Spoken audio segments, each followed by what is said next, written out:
오늘 말씀드릴 과는 이름이 역시 좀 어렵습니다. 주로 이제 이게 수술이다 보니까 그래서 전문적으로 이제 수술 부분을 할 수가 있는 것이고 가장 전문적이라고 할 수가 있죠.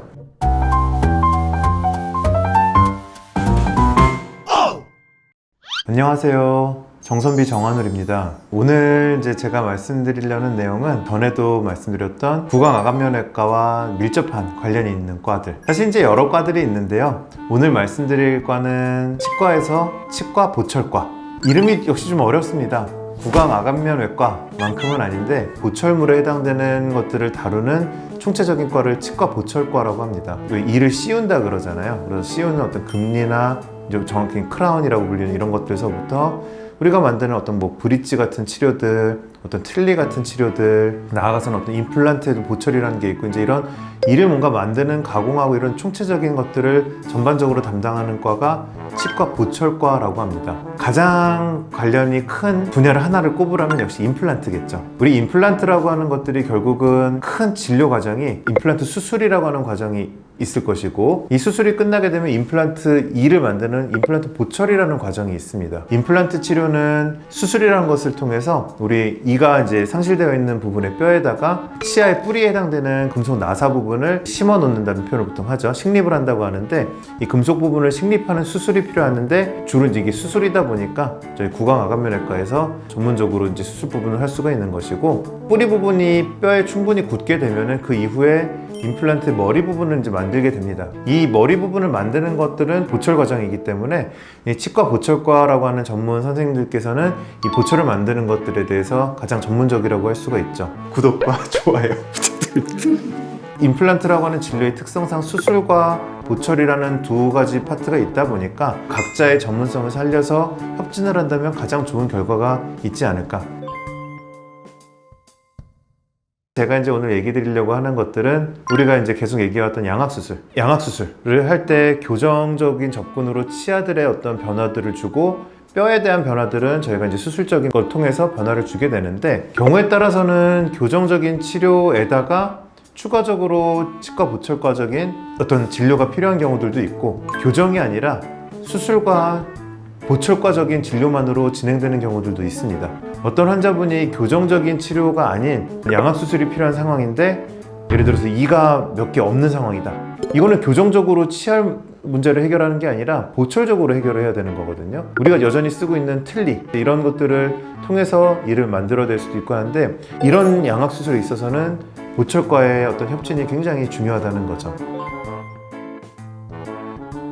저 엑스레이를 보시면은 위턱에 있는 치아들이 상당히 많이 결손이 되어 있습니다. 사실은 이 치아들 전부 다 잇몸이 좋지 않고 흔들리는 상황입니다. 즉 빼고 나면 무치약이 되고 지금 현재는 부분 무치약인데 이가 거의 없는 그리고 남아있는 이들도 사실은 다 발치가 필요한 이런 상황에 있으신 분인데 이 옆모습을 보시면 병원에서 흔히 접할 수 있는 아래턱이 앞으로 많이 돌출되어 있는 이런 전형적인 주걱턱의 안무를 가지신 상황이었다는 거죠. 양악수술이라고 하는 수술은 어떤 치아의 각도, 위치 이런 것들을 기반으로 계획을 세우게 되고 이처럼 치아가 몇 개 없거나 혹은 거의 없거나 이런 상황에서는 계획을 세우는 것도 간단하지가 않고 수술을 진행하고 나서도 뼈가 잘 굳을 때까지 웨이퍼라고 하는 장치를 사용해서 안정을 도모하게 되는데 이 웨이퍼라고 하는 장치도 사실은 치아가 있어야 그걸 기반으로 일반적으로 만들게 되는 거거든요. 근데 이렇게 치아가 없다면 이가 이제 우리가 맞물리면 얼굴에 어떤 수직적인 이런 형태가 유지가 되는데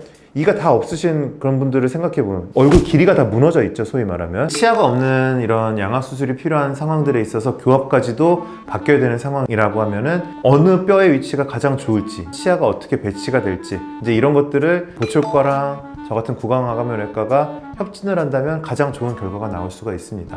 무치약이고 대부분 또 이제 뼈가 없으시기 때문에 뼈이식이 동반되어야 되고 새로운 치아 위치를 우리가 임플란트로 잡아야 되고 하다 보니까 어떤 면에서는 하는 대로 좀 자유로움이 있을 수도 있지만 또 어떤 면에서는 그런 게 정교하게 되지 않으면 수술 자체가 진행이 될 수가 없거든요. 이제 이분의 예를 한번 들어보도록 할게요. 아래 치열도 사실은 한 절반 정도는 빼야 되는 상황이지만 치아들이 존재를 하고 있고 위에도 완전 무치아까지는 아니고 몇 개 이들은 치열국 내 존재를 하고는 있습니다. 그나마 이들이 남아있게 되면은 이 남아있는 이들을 기점으로 없는 무치약 부분에 우리가 뭐 틀니를 이용을 하던 임플란트 보철 같은 것들을 이용을 하던 이가 있는 상황을 만들어 놓는다면 그 다음부터는 우리가 이가 있는 상황에서의 양악수술과 동일해지는 거겠죠. 이 무치약 부분에 이를 만들어야 되는데 여기서부터 일단 보철과의 도움이 있다면 굉장히 수월해집니다.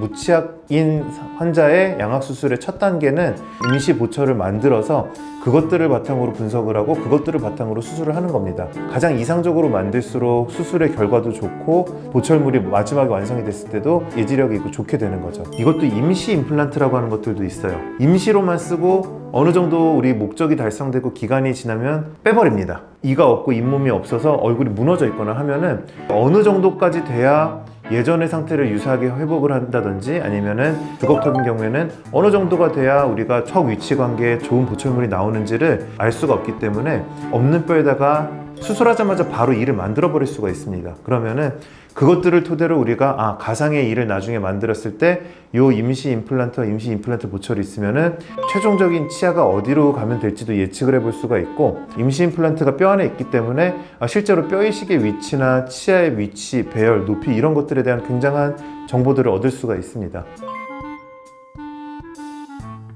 심한 무치약인 상황에 제가 예를 들어드렸지만 젊은 분들 중에서도 이가 뭐 1개, 뭐 2개, 3개 이제 이렇게 부분적으로 없으신 분들도 많고 양악수술을 이제 계획 중인데 이가 결손부가 있다 이런 분들도 굉장히 많습니다. 그랬을 때는 순서는 임플란트 수술이 먼저가 아니고 양악수술 이런 뼈의 위치들이 결정이 되고 교정이 필요하거나 혹은 필요하지 않거나 이런 것들이 결정이 된 후에 임플란트를 하는 것들이 일반적인 순서입니다. 이가 이제 예를 들어서 어금니들이 예를 들면 다 2개씩이 없다, 한 3개씩 양쪽이 없다 이러면 사실은 안정성이나 이런 수술 후에 이런 것들이 영향을 미치기 때문에 임시 보철 이런 것들을 이용을 해서 더욱더 좋은 안정성을 얻을 수가 있고, 이런 임시 보철물들을 통해서 최종 보철물들의 위치 이런 것들도 우리가 정보를 얻을 수 있기 때문에 사실은 젊은 분들에 있어서도 이가 1-2개가 없다, 일부가 없다라고 했을 때 역시 보철과와의 협진은 좋은 결과를 얻을 수가 있게 됩니다. 구독과 좋아요 부탁드립니다.